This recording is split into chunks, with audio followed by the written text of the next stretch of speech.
Yam shaiva samubhasate shivaidi brahmeti vedantino Bauddha buddhaiti pramanapatavaha karteti nayyayika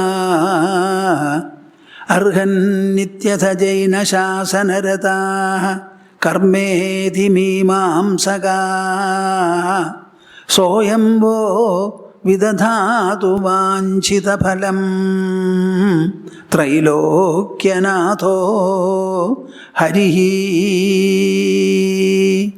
soyamvo vidadhatu vanchita phalam trailokyanato harihi.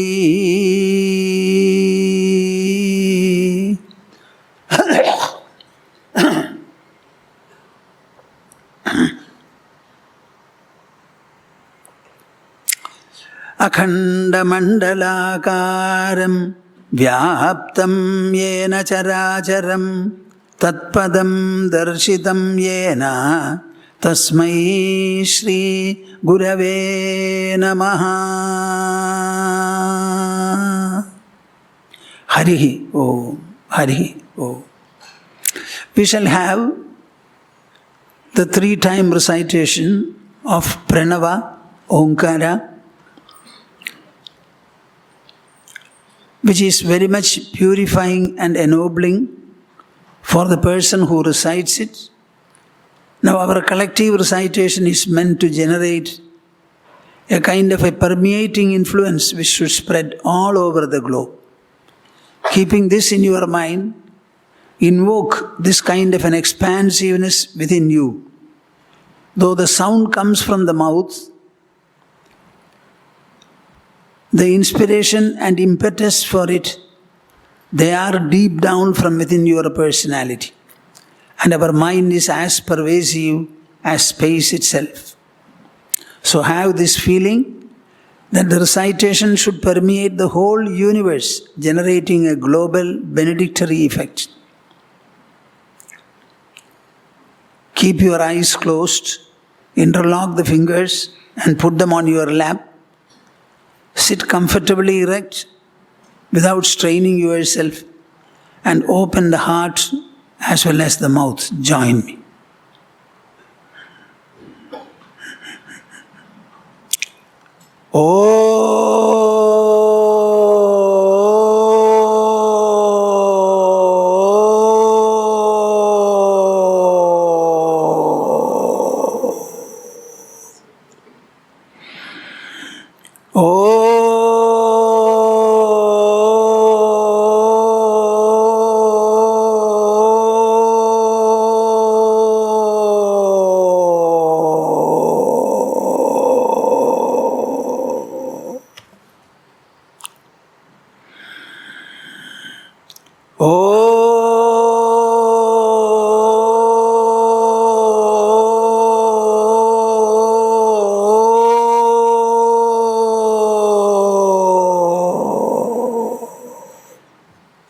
Harihi Om Tas Jaya Guru.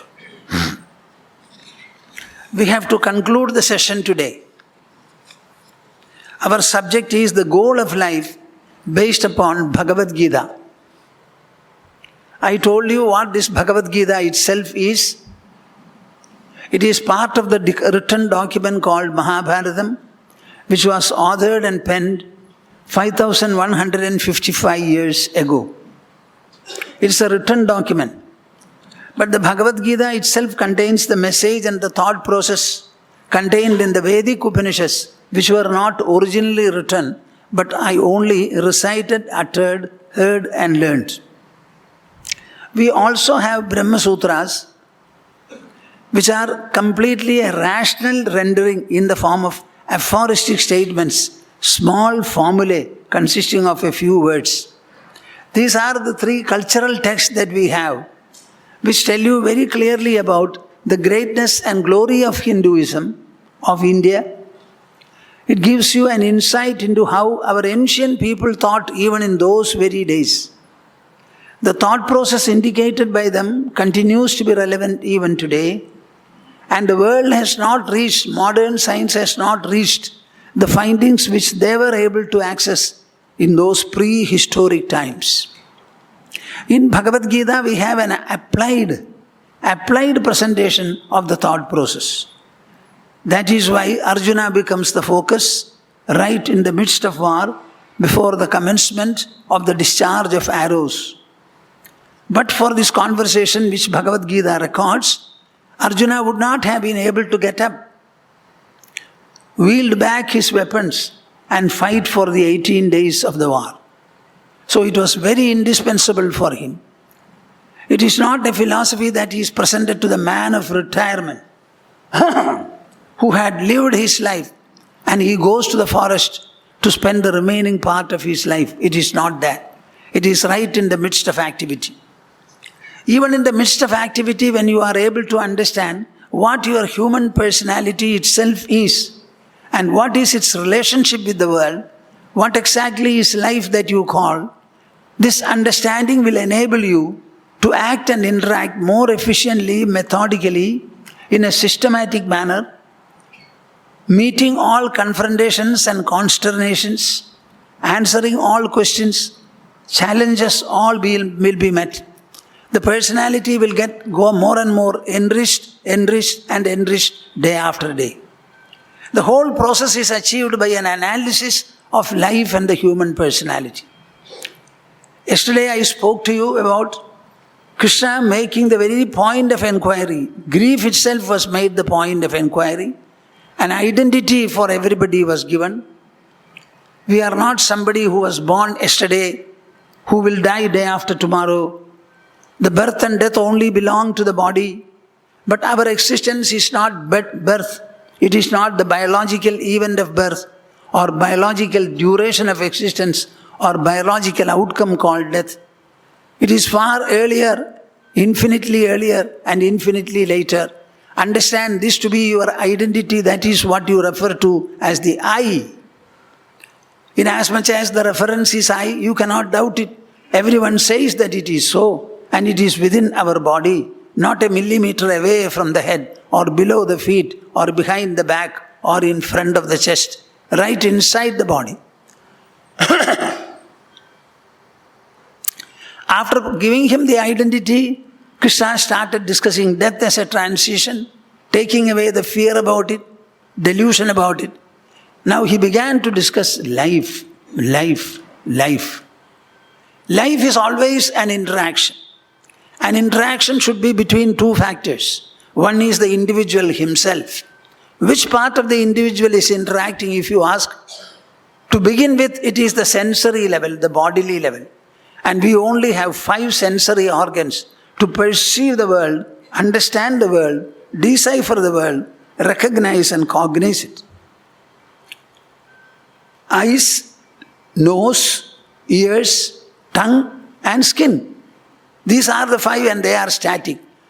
Everybody has only these 5. Invariably we have all the 5.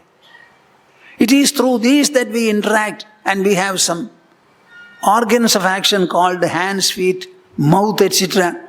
We are interacting with the world only with these. Your focus should be on these permanent static factors. Interactions proceed from our own personality. They are with the world and the world objects. There are domestic interactions, professional interactions, societal interactions. There can be religious interactions, there can be secular interactions. Whatever they are, they proceed from your personality. The author of the interaction, the genesis of the interaction, the source of the interaction, precisely speaking, is within your body in the sphere of the mind. It is the mind that employs the sensory organs. So the interactions proceed from us. They subsist or rest on us. They are also concluded within us. Am I clear? You decided to come to the lecture hall. I also decided. This decision was not of the legs or of the nose. The decision was made by the mind.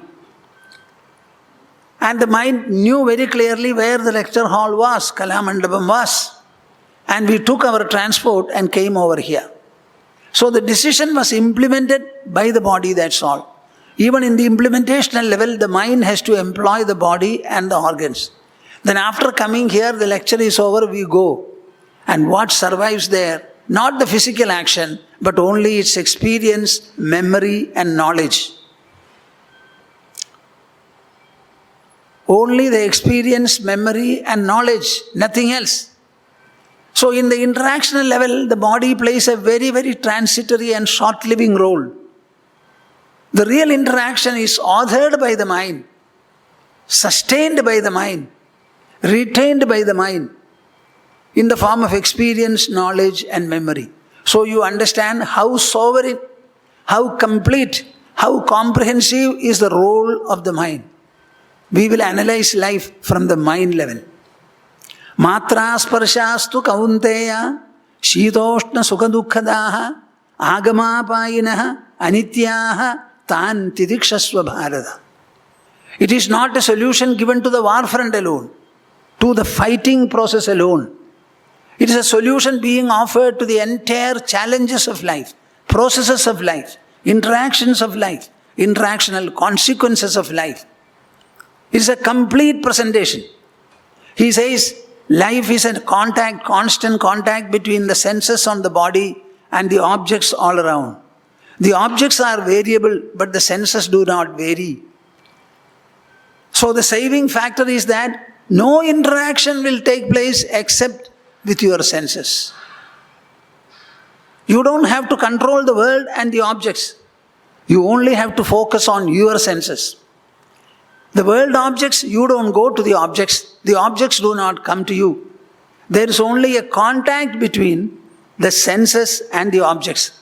I am speaking from the platform. You are sitting on the chairs away. My sound, how is it that you hear? Do you come to me? Huh? Do I come to you? Then how is it that you are hearing? Because the sound waves pass through the atmosphere, touch the eardrum, then you hear. Similarly, right rays proceed from the object, touch the cornea, and then only you see. So for all the interactions, you tell me, where is the point of interaction? Is it not in your senses in the body or 1 millimeter away? Huh? Why nobody is answering me? Huh? The sun rises in the morning, somewhere we don't know. But we are seeing the sun rising. The sun doesn't come to me, I don't go to the sun. Though the sun rays come and touch the cornea, then only I know that the sun is rising. So all the interactions and interactional experiences, my dear listeners, understand that they are at the point of the senses in our body. Being so, can you not handle them in a very successful and effective manner so that our interactional efficiency will be more, interactional effectiveness will be more, and the botherations from interactional consequences will be lesser and lesser, progressively nil. That is the efficiency we want to cultivate. So the goal of life will be to live your life honorably well, meaningfully well, gloriously well, successfully well, fulfillingly well. There should be no weakness. There should be no reluctance. There should be no lethargy. There should be no unnecessary indifference also. We must live our life meaningfully. We don't know when we were born. We don't know when we are going to die. All that we know is that we are living. Let us live beautifully, well, beneficially, benevolently, trying to be of help to others, service to the others, helping and being helped. Let us live beautifully, ornamenting this earth, decorating the society. What prevents you from having noble and elevating thoughts of this kind?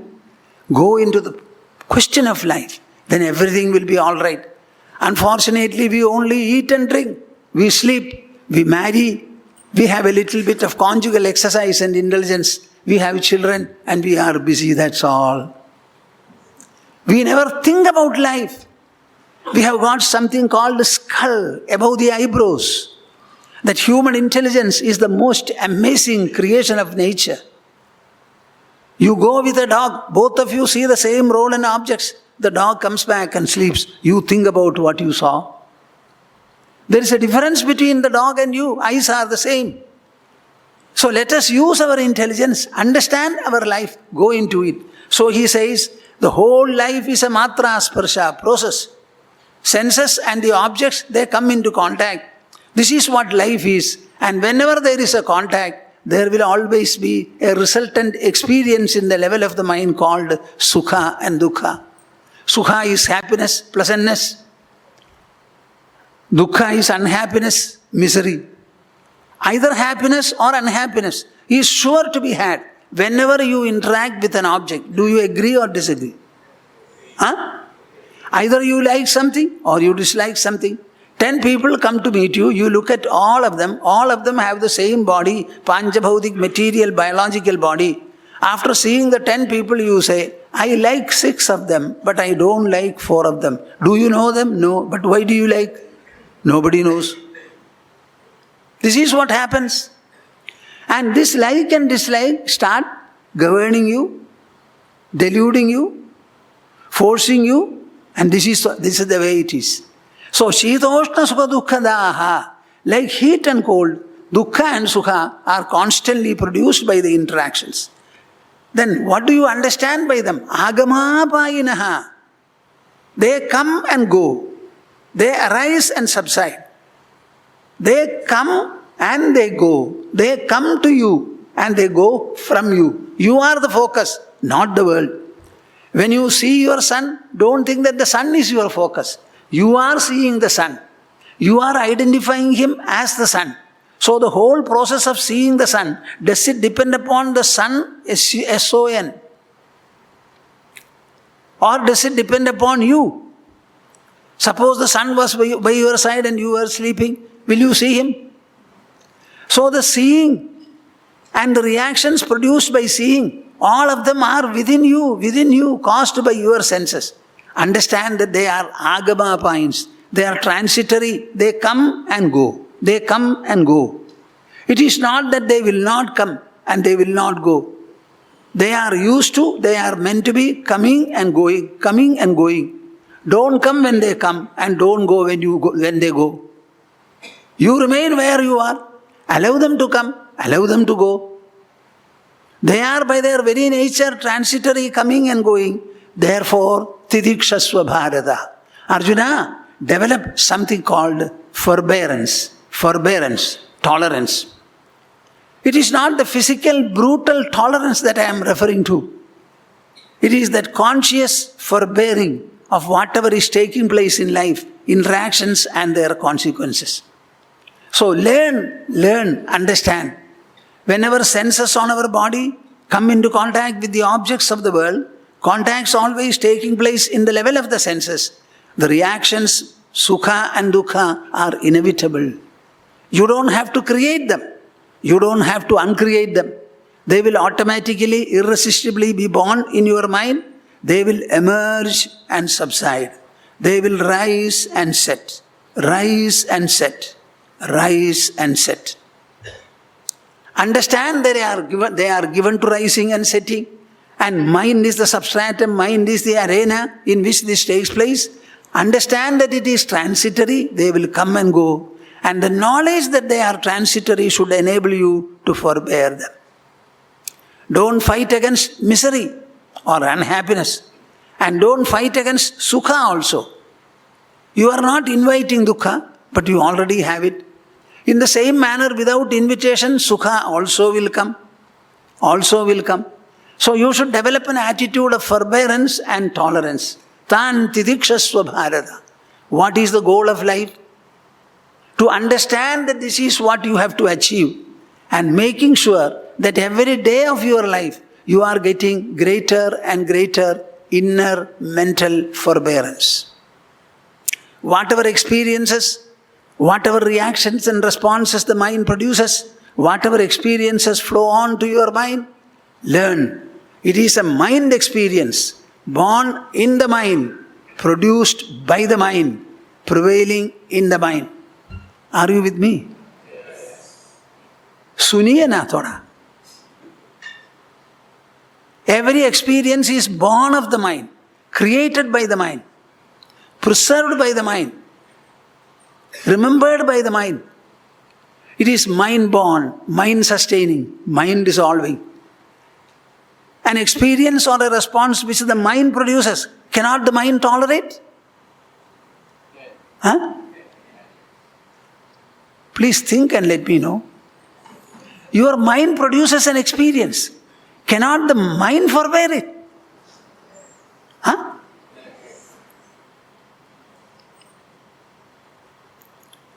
See, we sometimes have cyclonic wind.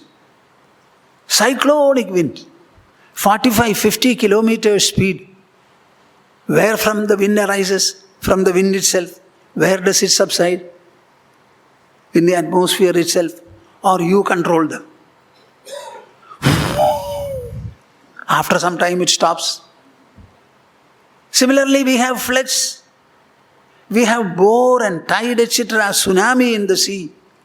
The seawater produces the tsunami and the seawater itself. Is the sea affected by tsunami? Is the wind affected by cyclonic wind?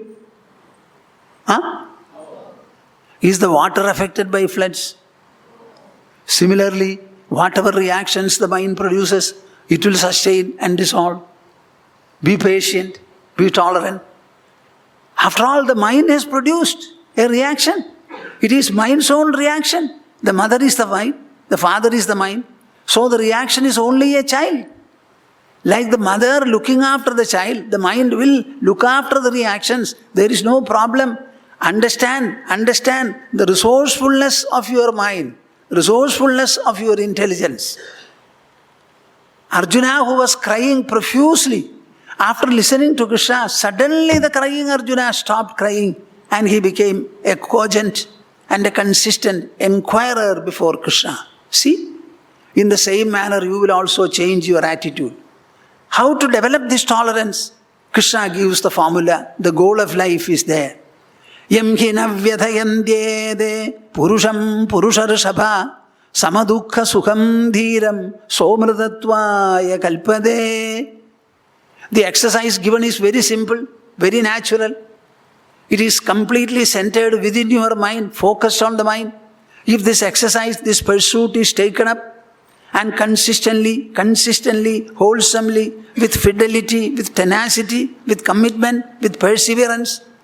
If you continue to do it, you will find amrtatvaya kalpade. You are declared fit for immortality. The highest goal of life is to win immortality, to become immortal.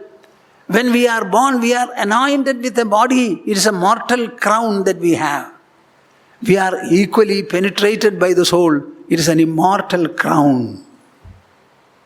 Our body is mortal. As much as we are bodily mortal, so much we are soul-wise immortal. At least if you understand this message, I am happy. Are you hearing me? Will you believe me?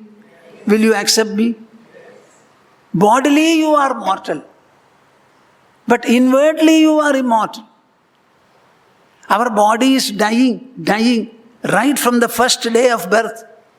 So many cells, thousands and lakhs of cells are dying, and thousands of cells are reborn. So are we not dying? The body you have now is not the body you had 2 days earlier or 1 week earlier. A lot of it has gone, a lot of it is generated. So every day we are dying bodily and getting reborn also, born also bodily. How is it that we continue to live saying I changelessly? So there is an immortal element, an immortal spirit in us. So we are inwardly immortal and externally gross level in the body, we are mortal. Understand that it is so. Understand that it is so. Yam hi navyathayandyede purusham purusharashabha. Yam hi na vyathayanti ede purusham purusharashabha.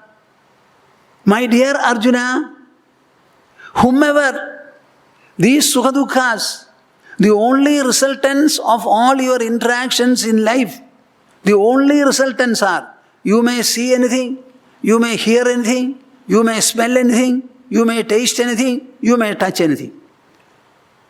5 things you are doing, but your experiences are only Sukha and dukkha. From the sight, from the sound, from the smell, from the touch, from the taste. You are tasting a number of articles. All the articles apart, all the taste together, they create in you either I like or I dislike. It is pleasant or unpleasant. Now, edaya sukha dukkhaha, these inner pleasant and unpleasant experiences, yam hi navyatayandi.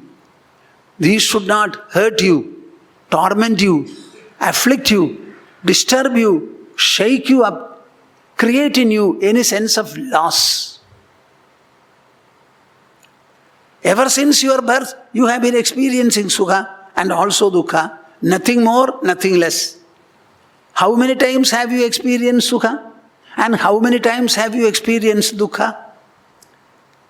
We are not going to have a third experience. And we are not going to have. Free of these experiences also we cannot be. Understanding that they are coming and going, they are inevitable, they are indispensable. Develop a sense of tolerance. Tolerance. By what process? Samadukha sukham dhiram. Samadukha sukham dhiram. Can you utter this phrase? Samadukha sukham. Why are you so silent? Samadukha sukham. Samadukha sukham. Not satisfied. All of you should say, Samadukha sukham. Samadukha sukham. Samadukha sukham. The word sama means even or equal. Towards what? Sukha and dukkha. Swamiji, is it possible to be equal towards Sukha and dukkha? Fully possible. And I will show it to you right now. Are these Sukha Dukkhas to be deliberately produced by you? Yes or no? Because they are in the nature of senses and objects when they come into contact with. So you don't have any role in the matter of creating either Sukha or Dukkha. So should you work for it?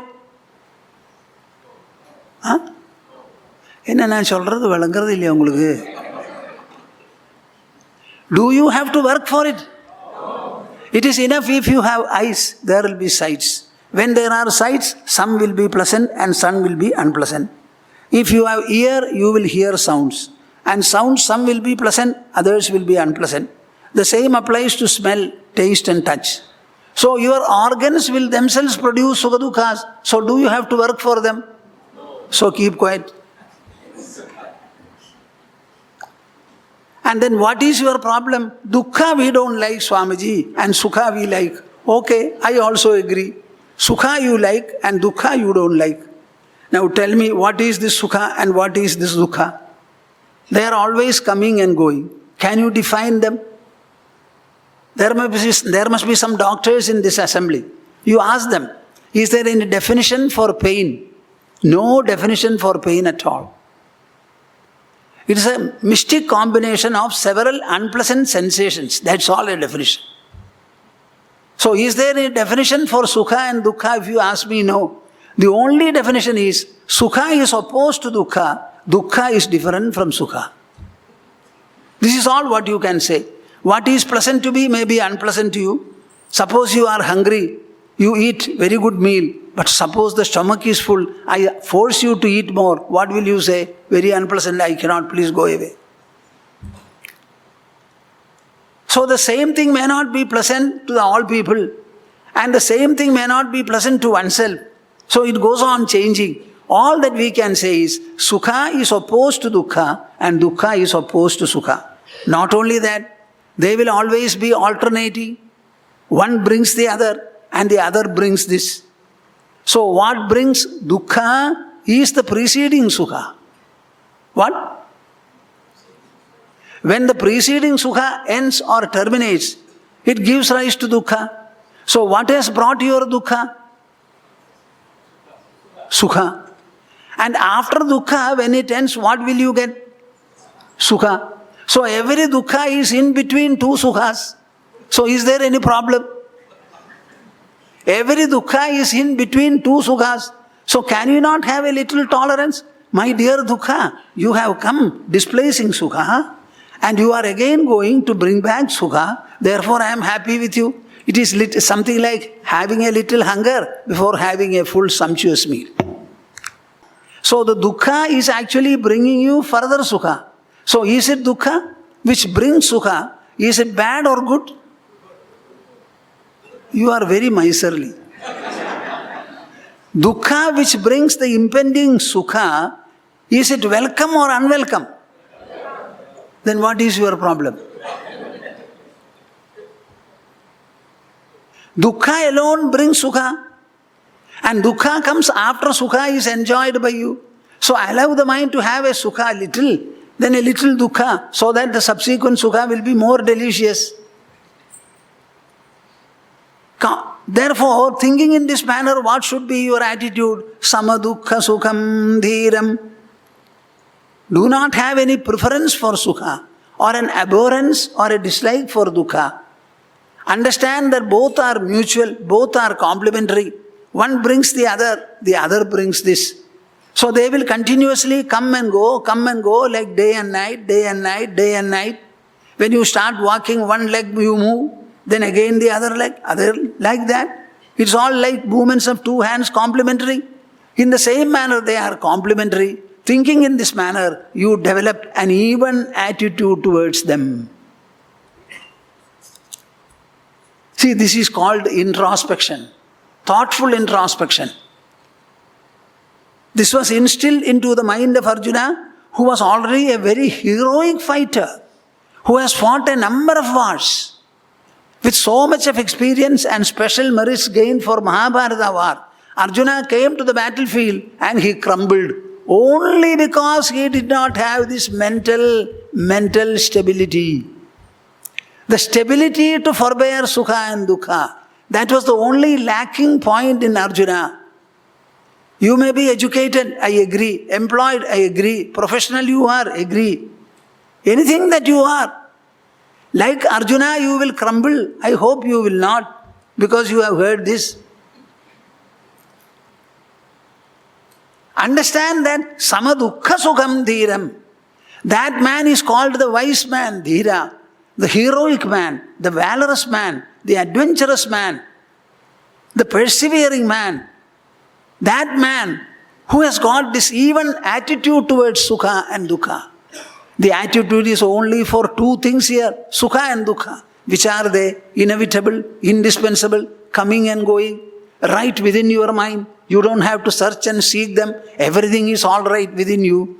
Develop that samatva. So what is the goal of life? The goal of life is to achieve this evenness. Achieve this attitude of evenness towards only two things, sukha dukkha. Samadukkha sukham dhiram somrudatvaya kalpade. So let us not be deluded about life. Anybody's life of any denomination. The poor or the rich, the poor or the rich. There is no difference at all in the level of experience. The poor man does not have poor sukha dukkhas, and the rich man does not have rich sukha dukkhas. Sukha dukkhas are uniformly the same. I always ask a question. In a poor family, spending about 1,000 ringgits, I don't know the standards in Malaysia, so I will say in the standard of India, spending about 1,000 rupees in a poor family, a good-looking young girl of a family, she is married. 50 people have come. Everybody was fed, the marriage was celebrated, the mother was very happy. In a rich man's place, the daughter not so good-looking, she got married, a bridegroom was selected, and they have spent how much? How much? 1 million.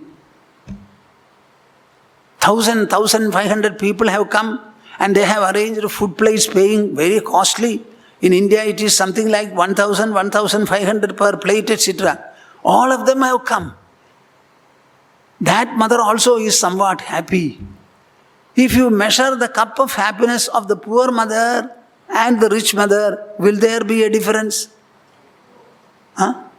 You have still doubt? Shall I take you to such a marriage? There is no difference at all. The economic disparity is of no consequence at all, of no avail so far as the mind is concerned.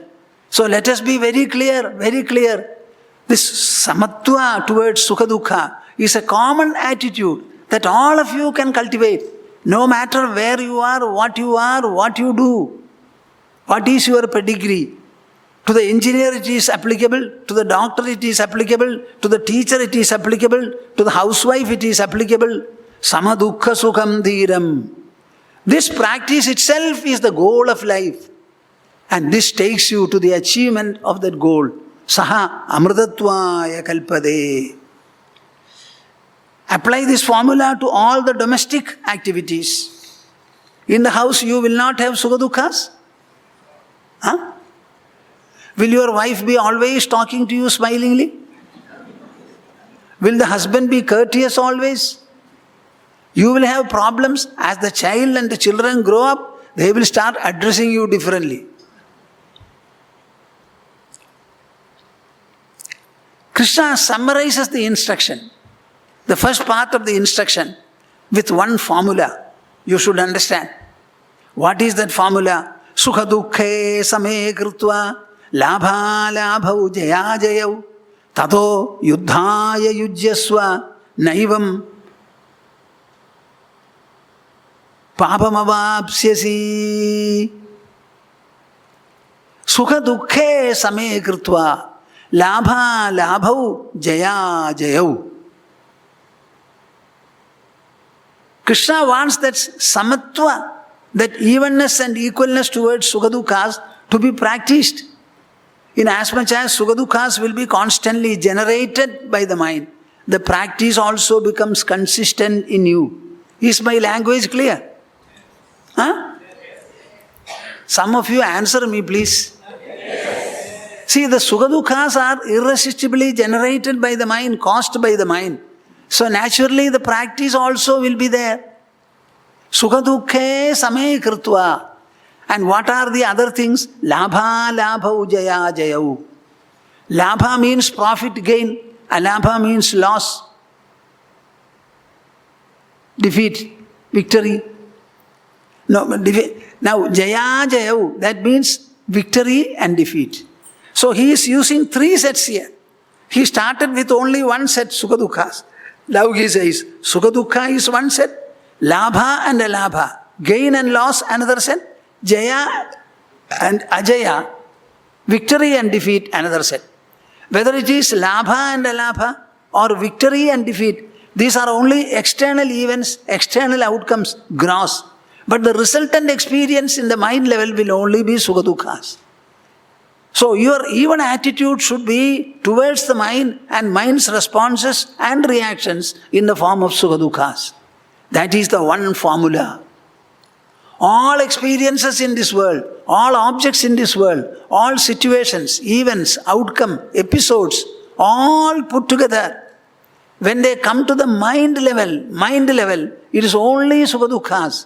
So the sukha dukkha samatva is a practice which covers and answers the entire problems of life.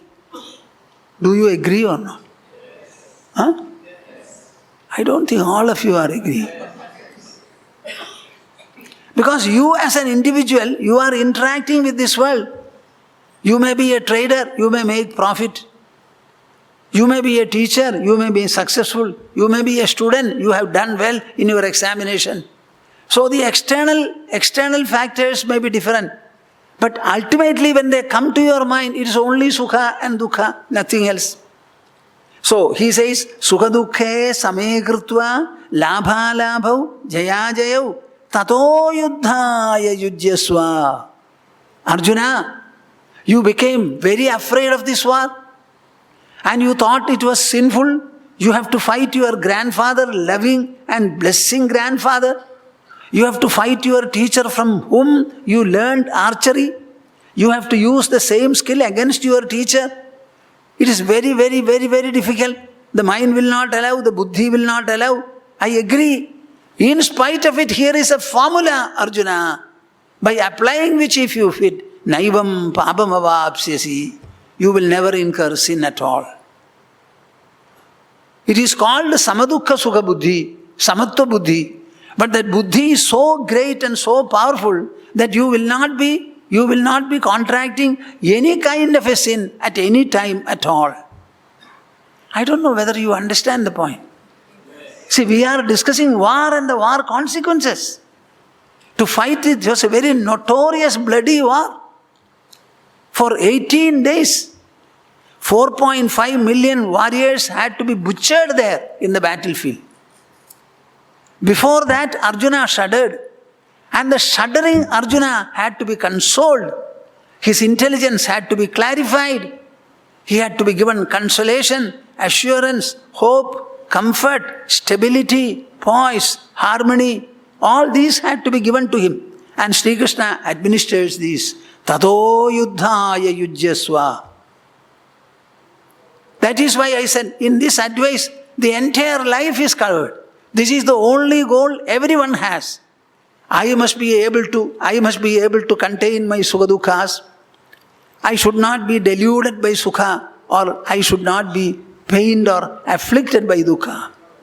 I must be able to face them, course through them, float over them with a sense of equanimity and pleasantness, finding that both are equally necessary in life. They are unavoidable. One is complementary to the other, so I hate none, I love none. I am a friend of them, they are a friend of mine. In this way you should have an attitude. Then, naivam papamavapsyasi. Then you will not incur any sin at all. What are we discussing here? We are discussing a new attitude to be developed and cultivated towards sukha dukkha's, the inner mental experiences. And it's a full solution to all possible sins that may accrue to your life. Have I explained it well? Huh? Yes. Is it? Only a few people not. The audience is like that. They will not react. Okay. Vyavasayatmikya buddhi ekeha kurunandana bahushakha hyanantascha buddhayo avyavasayinam. How beautiful is the message? He says, Vyavasayatmikya buddhi rekeha kurunandana. We are discussing about the goal of life. Understand that if you consider and examine and evaluate life, find it to be interactional in nature, and in the interactions you, the interacting individual, remain the same. The objects of the world surrounding you alone are different. These interactions are completely resting on you. The reactions are on you. If you think in this manner, and you also understand sukha dukkha's are complementary. I cannot have sukha alone without dukkha, nor can I have dukkha alone without sukha. Both together will come, one after the other. So they are complementary, coexistential. They are harmonious with me. I am harmonious with them. In being so, all the problems of life are resolved. No problem at all. I can go anywhere. I can do anything. I can be happy. I can be comfortable. I am ready to do what others are shuddering from. Anything I am prepared to do. Can you imagine Arjuna had to send piercing arrows at his grandfather. He said, "Oh grandfather, oh grandfather, oh grandfather." He was feeling stifled, but he could not stop discharging arrows. He pierced him. Today I was writing before coming here. Not even an inch of space was there in Bhishma's body. The entire armor was pierced. Even an inch of space was not there, unbruised. Finally he started shaking. His head was swinging, hanging. Then he said, "My head is hanging." All the people started running to go and bring silken pillows. Many of them brought. He said, "What? I am a hero. I am lying on the bed of arrows. And you are giving me silken pillows. Not suitable for me. It's not compatible with me. Then you call Arjuna, he said. When he looked at Arjuna, Arjuna understood. Took 3 arrows, put them in the string. 3 of them were hitting the head, and the head grows up. He said, this is the right pillow for me. Suppose you were a grandson, would you have done it, you tell me? After some time he said, I am thirsty. People started big jugs of water. This is not the water for me. He looked at Arjuna. He started crying, closing his eyes, thinking of Bhishma himself.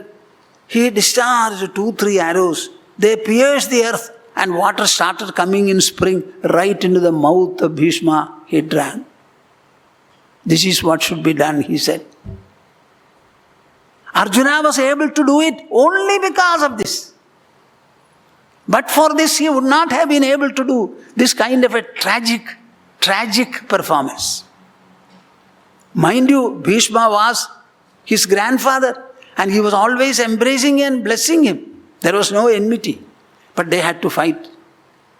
So he says, Vyavasaya atmika buddhirekeha kurunamdana. Once you analyze your life, understand that it is an interaction, and the interactional consequences are only 2 sukha dukhas. They are complementary. So I don't have to hate anything or love anything. I don't have to prefer one and have a prejudice for another. Let me allow them to remain as friends, well-wishers. Let me row over them, float over them, swim over them. Thinking in this manner, if you are resolved, then there is no life problem at all. The buddhi becomes well resolved. And for all the others you will find, it is all a shaking, swinging and swerving buddhi. Do I want money? Do I want comfort? Is Malaysia sufficient for me or some other land? Do I have to migrate? So many thoughts and considerations will come to you. How many children should I have? What shall I do? Will the daughter come to my rescue in the time of necessity or the son? If so, which son? See, so many different thoughts will come. Should I perform a sacrifice to get heaven after the death? So the mind will go on swinging in several directions. On the other hand, if you think in this manner, the mind, the intelligence will remain resolute and firm. Bahushakha hyanantasya. Any other process will make you discursive, distracted, multi-pronged, multi-interested. Here alone there is singularity, uniformity, fixity, stability. That one-pointedness is there only in this. He goes on explaining, Yogastha kuru karmani sangam tyaktva dhananjaya siddhya siddhyoh samo bhutva samatvam yoga uchyade. Bhagavad Gita is a book of yoga. And every verse of Bhagavad Gita tells you, describes before you how to do the yoga sadhana. He says, Yogastha kuru karmani. This is the goal of our life. We cannot avoid acting in this world. We have to be always given to activities. Perform all the activities. Never choose, never differentiate. Go on doing whatever is necessary, either for the sake of yourself or your family or your nation or for the world, all for the gods. Whatever is necessary, be doing. But how you do? Yogastha kuru. This is the applicational formula. This is the way you have to apply the teaching. What is that? Adopt yoga. Become a yogin. Yoga does not mean breathing exercise. Yoga does not mean physical postures. Yoga is something that the mind should be united with. Mind should be united with this teaching, with this ideal, with this objective. So adopt this yoga, kuru karmani, and do all the activities. What is meant by adopt yoga? He says, sangam tyaktva. Drop the delusional clinging that you have. We have delusional clinging. You can marry, you can have children. But either in marrying or after marriage, or either in having children or becoming parents, at no point of time you should have the delusional clinging either towards the married partner or to the children. So many people have married, all our forefathers have married, they have had children, they have looked after them. The parents and the children, both of them have left the world. You will also leave one day. Whatever actions you are performing, at no point any one of them should cause any kind of an agony, torment, doubt or instability for you. For that, what is required? Sangam tyaktva. Drop the delusional clinging towards them. What is meant by dropping? What is meant by clinging? Siddhya siddhyo samo bhutva. While you are engaged in activity, invariably all the actions that you perform will have specific goals. Nobody does anything without an objective. So there is an objective or a goal for you, and your action is designed to achieve that objective. So when you complete your action, automatically it will succeed. Suppose you want to boil water, take water enough as much as you want in a vessel, put it over the gas, light the gas and keep it there. Will it not boil after some time? Or do you have to say water, you boil, you boil, you boil, fire, you burn, you burn? You don't have to say that. Every action is designed to bring about a certain outcome. So the outcome will be had when the action is completed. There is no doubt about it at all. So what do you have to do? Siddhya siddhyo samo bhutva. Water will necessarily boil. If for any reason the water does not boil, it means that it is not water and the fire did not burn. That is the only reason. So don't worry about it. Very rarely an action becomes abortive. Not all actions become abortive.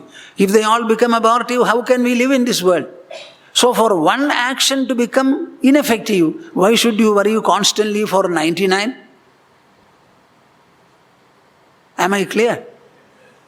Siddhya siddhyoho samo bhutva. Develop an even attitude towards the fruition and non-fruition of your activities. This kind of an evenness towards siddhi and asiddhi, that is called yoga uchyade. Yoga uchyade. This is called the yogic attitude, the yoga sadhana, the practice and pursuit of samatva, samabuddhi. Buddhi yukto jahatiha ubhe sukrita dushkrite tasmat yogaya yujyasva yoga karma sukhaushalam. These are wonderful statements of Bhagavad Gita. Most valuable messages. That is why the entire world is praising this Bhagavad Gita. That American lady, she was swearing upon Bhagavad Gita in America. Can you imagine? It's such a great book. Buddhi yukto jahatiha ubhe sukrita dushkrite. You know there are two words, sukrita and dushkrita, punyam and papa. We are very much after virtue and vice. We want to become virtuous. Our children should become virtuous. Grandchildren also, family also. And vice should be shunned. This is our feeling. So we are interested in sukrita and we are afraid of dushkrita. Sri Krishna says, buddhi yuktaha. If in the level of the intelligence you become yoga yukta, this kind of an even attitude starts adorning your intelligence. You start practicing it. Then you will not worry about sukrita or dushkrita. Will you worry about day and night? Huh? Do you worry about men and women? Huh? Do you worry about animals? All of them are there. Similarly, sukrita, dushkrita, let them be there. That is only another pair of opposites, like so many other things. Victory and defeat, profit and loss, good and bad. Similarly, this is also another pair. So you will not be interested anymore in acquiring sukrita or avoiding dushkrita. Our buddhi becomes so stable. It becomes so clear in the matter of understanding everything. Ubhe sugrada dushkride. He abandons, he rises above sugrada and dushkrida. Therefore, Arjuna, tasmat yoga yujyasva. The solution for your crisis, the goal of life that you have asked for, the shreyas that you sought, lies in making your intelligence yukta, making your intelligence uniform towards sukha dukkha's, the only resultants of life, interactions, interactional consequences. This kind of a yoga is karmasu kaushalam. This is the one attitude which will enable you to flourish well in performing any activity whatsoever. It is because you did not have this yogic attitude, you crumbled in spite of your Gandiva, in spite of your austerity for Pashupadastra, in spite of 13 years of preparation. It is only because of this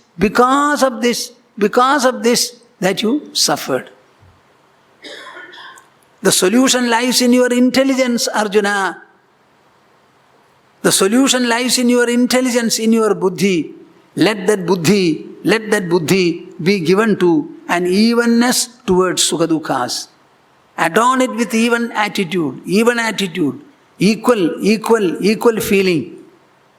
There is nothing wrong with the world, nothing wrong with ourselves, nothing wrong with the society, but everything wrong with our perception, with our attitude, with our evaluation, with our understanding. We are too busy learning so many academic subjects, but we miss the subject of life, the subject of mind, the subject of intelligence. We don't understand. Mind and intelligence are only two factors which constitute our inner personality. And this inner personality is interacting everywhere through the body with the world. So if at all you want to achieve something, that achievement should be buy in for this inner personality, the mind and the intelligence. Now we come to discuss a little of meditation. Once you understand that the mind and the intelligence are the fulcrum, the pivot, the center of the whole universe, the center of your life, make it a point to sit, close your eyes and go into the depth of your mind. Here I am talking to you and you are hearing me, looking at me. I am also looking at you. Our interaction is external, auditory. I speak and you hear. We are focused outside. At least for half an hour a day, go to the room, your room. Close the door and the window. Sit comfortably, reasonably erect, as I told you. Interlock your fingers and put them on your lap. And close your mouth. Never utter or speak anything. Look into your mind. What is this thought? What is this emotion? Where from are they coming? Thoughts are numerous, but the thinker and the thinking are only one. So one thinker giving rise to millions of thoughts. So what is the potential of the thinker? One thinker, one thinking, resulting in millions and trillions of thoughts. What is that wonderful source? There is no exhaustion, there is no termination for the thinking process. What is this? What is this? Where from does it come? Why don't you close your eyes and sit? We are having a number of desires. Desire for what? We desire objects of the world. Tell me, will any object enter your mind inside? Please tell me. You want to have a child. When is the child born? When it is delivered off from the mother's womb. So it becomes an external object, not remaining with you. And will the child ever enter your mind thereafter? Suppose you buy a furniture, where will you keep it? Through the nose you will put it inside the mouth. Every object remains outside. It will never enter inside. Then what are we desiring? What is meant by a desire? You want to possess something. What is this possession?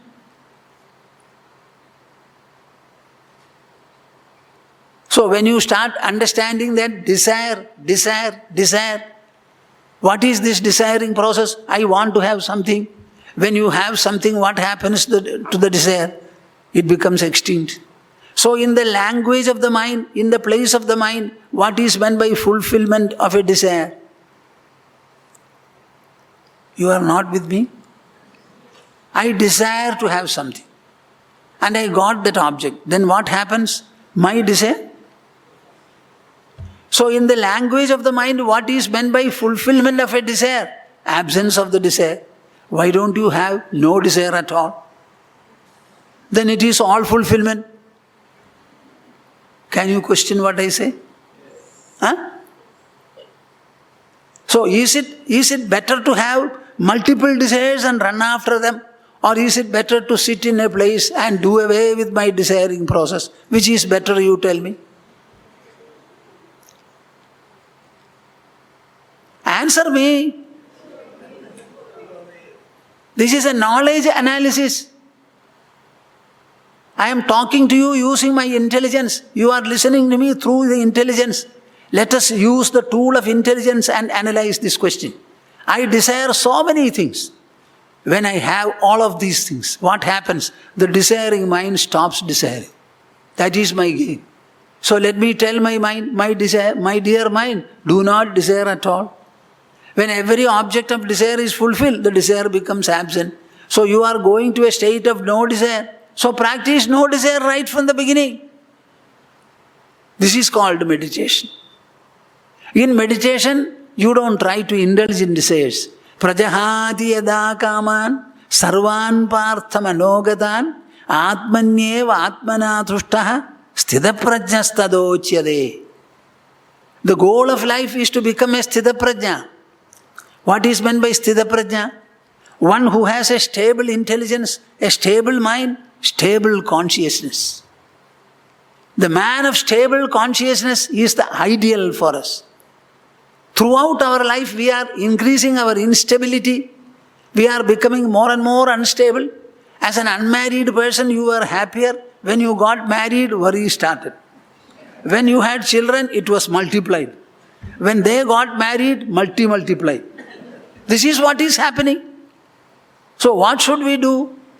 Prajahati yada kaman sarvan partha manogatan atmani eva atmana tushtaha sthita prajnastadochyade. Sit in a place. I have no time to explain it more well. Sit in a place, close your eyes, get into your mind. Try to find out what is a desire, what happens when I pursue it, when I fulfill it. Try to know all these things and finally abandon all your desires. Remain contented with your own inmost essence. Where the mind does not have any ripple or distraction, everything seems to be all right and you are well.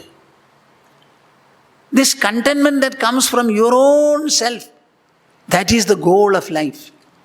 Don't seek contentment from any external object. Contentment is joy. Joy is an emotion produced by the mind. Mind is the source and author of it. So you cannot have joy from an object. Objects will remain only outside. Joy is produced by the mind. If mind is the producer of joy, why don't you look into the joy and ask the mind to produce it all independently? This is what sthita prajnata is.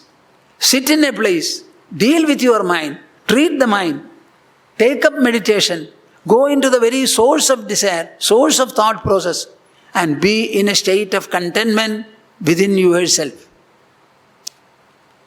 How long can you remain there? Maybe half an hour or 1 hour. But you have to be active. So when you are active, what is the sadhana, goal of life for us? The goal of life is duhkeshvanudvigramana sukheshu vigataspruha vitaraga bhayakrodha sthitadhir muniruchyate. There are 2 words in Bhagavad Gita. One is called sthita prajna, another is called sthitadhi. The sthita prajna is a meditationally absorbed, inwardly sitting man. The sthitadhi is an active and an interactive person who carries the benefit of this meditation and the yoga perfection, that contentment, carries it in his intelligence and becomes a huge performer. So he says, dukkeshu anudvignamanaha. While you are encountering a number of dukkha's one after the other, anudvignamanaha, never feel agitated or shaken by the dukkha's. Sukheshu vigadaspraha. When conversely, a number of sukhas you have, do not be allured by them. Not being allured by sukhas and not being depressed by dukkha's, if you are able to keep a moderate,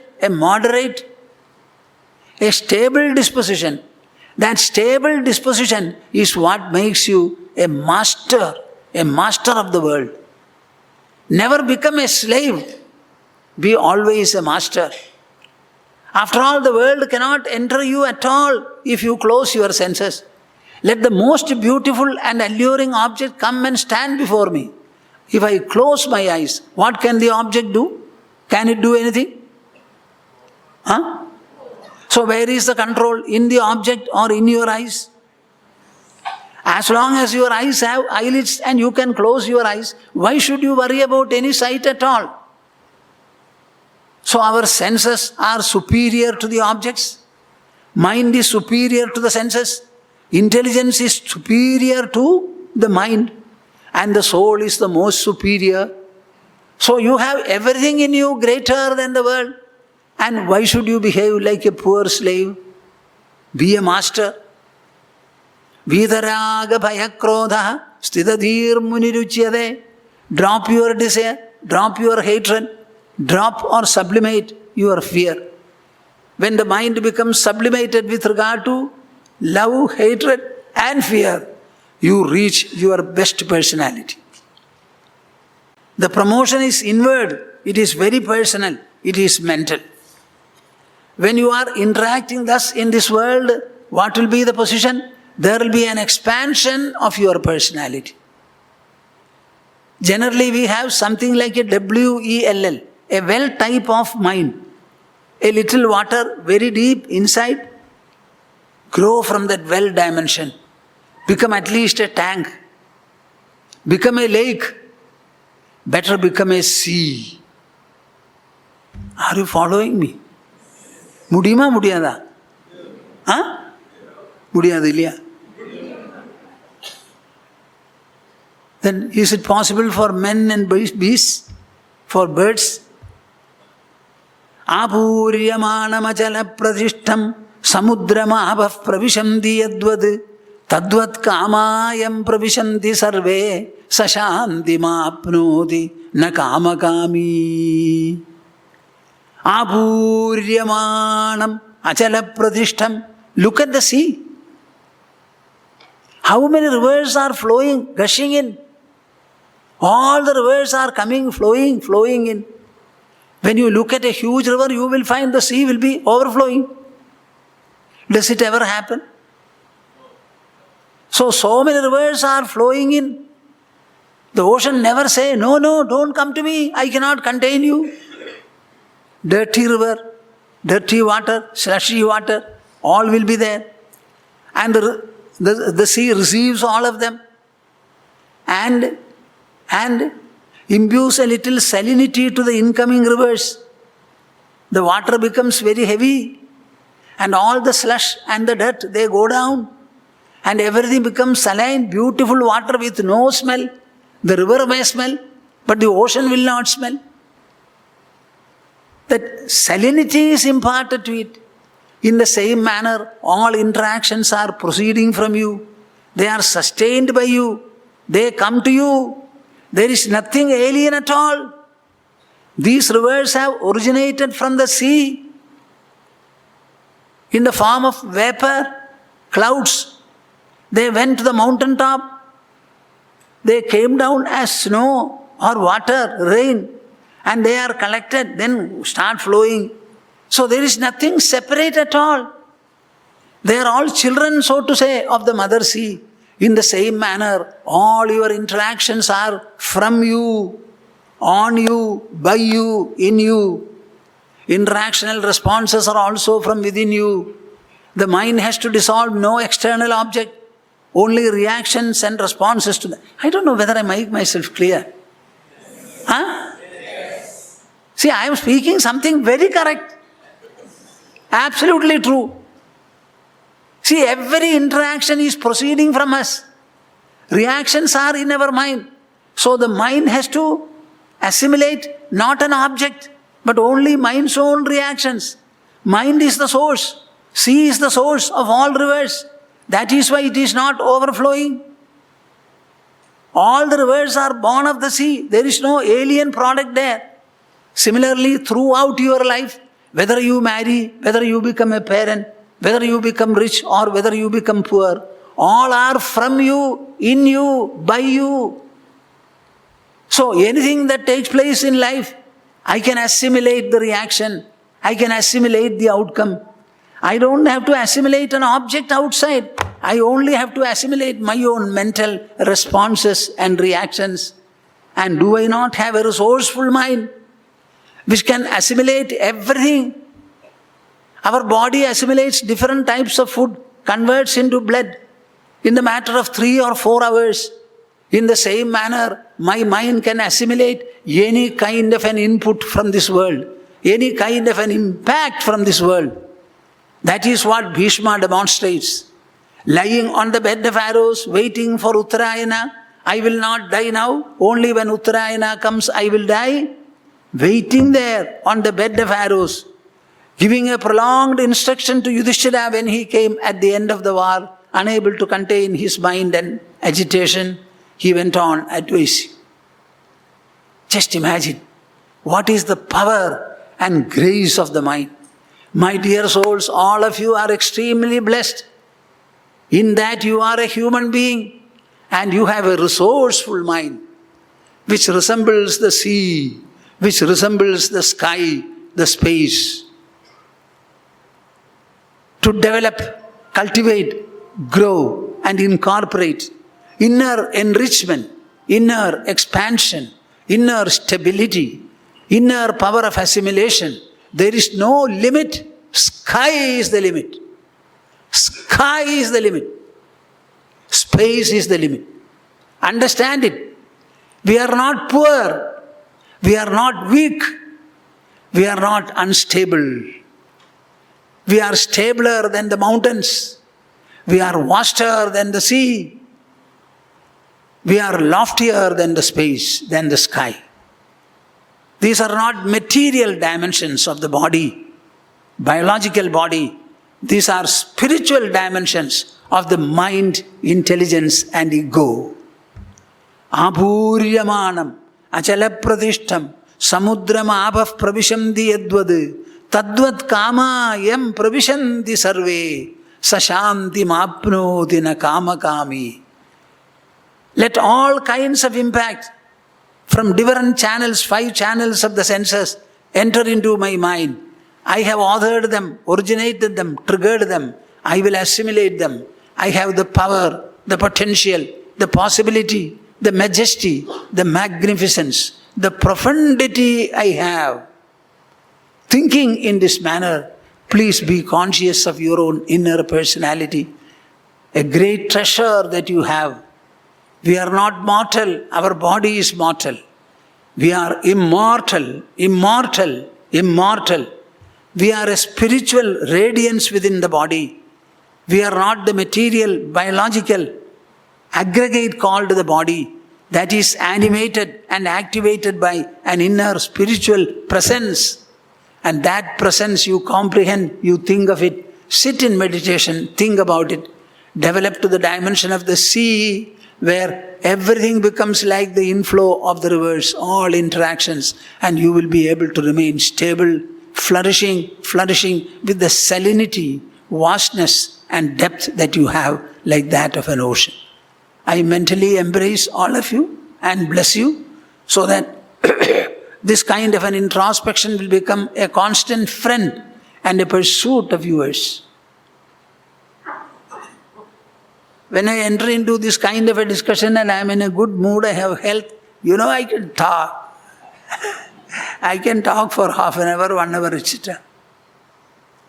Okay. I am very happy that we have had another 3-day session in this religious hall. Normally meant for marriage, as I was told, but these are the sessions which will help the temple and help the people who marry here also.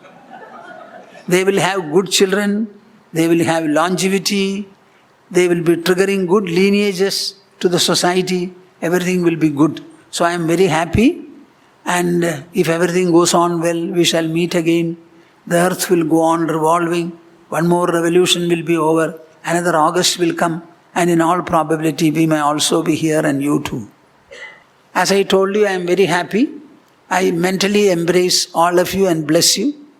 One thing that I am very particular about is that my blessing is primarily, you must live well, comfortably and happily. Number 2, in your family there should be very good well-being, and your children and grandchildren, your whole lineage should become good. So I generally say, you must have good children who will love the family, love the society, love the nation, and have faith in God, whose life will be a substantial contribution to the society in terms of productivity, about whom all people will say good and nice. That kind of a blessing, particularly the householders need. Perhaps when you have children, you might not have thought what should be the quality of the children that you have, because you don't know it yourself. So we may maximum think we must have healthy children, we must have some education, that's all. That's not. We must have an inner personality understanding, and there should be an enriched mind, enriched intelligence, sufficient growth and enrichment to the inner being. That is the most important part. The intelligence and money rule the world. The intelligence can make money, money cannot necessarily make intelligence. So we want very good children with beautiful health on the one hand, and much more for the inner personality and its well-being. May you have all that. Remember, whatever we have discussed, we are also distributing a prasada literature which has a distinct message. Generally, it is done at the end of the program so that you will have something to take back and think upon. शान्तस्वभावमजरात्मकमेक सत्यं संवित्पदं निरुपमं कलनाविहीनम् अन्तर्बहिश्च बहुधा व्यवहार्यमाणं तद्दैवमेव मम सर्वम् अहं तदेव प्रबुद्धं विमुक्तं विकारादिहीनं प्रसन्नं सदा नित्यबोधस्वरूपं परं निश्चलं निर्गुणं सर्वरूपं भजेऽहं सदानुस्मरामि प्रणौमि. Hari Om. Hari. We will have the concluding Omkara recitation. All of you take the pose for it and join me. Everyone should participate. May your whole family and succeeding lineage, let it be benefited and spiritualized by this recitation.